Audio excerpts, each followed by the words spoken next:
Halo teman-teman semua, gimana kabar kalian? Semoga kalian selalu dalam kondisi sehat ya.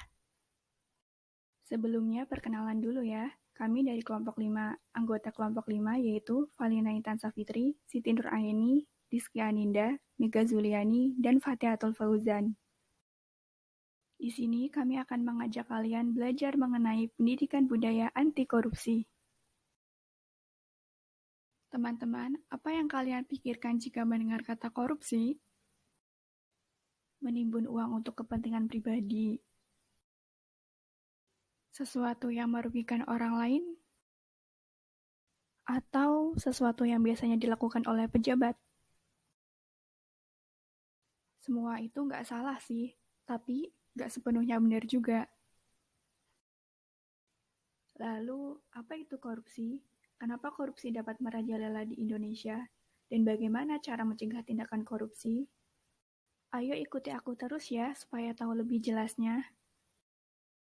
Korupsi berasal dari bahasa Latin corruptio yang artinya sesuatu yang rusak, busuk, memutar balik, atau menyogok. Jika kita kaitkan, maka korupsi dapat berarti perilaku tidak jujur atau curang demi mendapatkan keuntungan untuk dirinya sendiri yang biasanya dilakukan oleh mereka yang memiliki kekuasaan. Lalu, apakah korupsi hanya dapat dilakukan oleh orang yang berkuasa? Jawabannya tidak.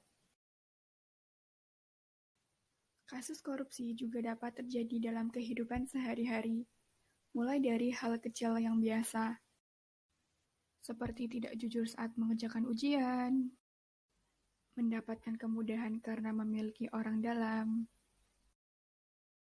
menggelapkan dana untuk kepentingan pribadi, dan masih banyak contoh korupsi lainnya yang terjadi dalam kehidupan sehari-hari. Lalu, kenapa korupsi dapat merajalela di Indonesia? Korupsi di Indonesia sudah membudaya sejak dahulu, sebelum dan sesudah kemerdekaan, di era Orde Lama, Orde Baru, dan masih berlanjut di era reformasi.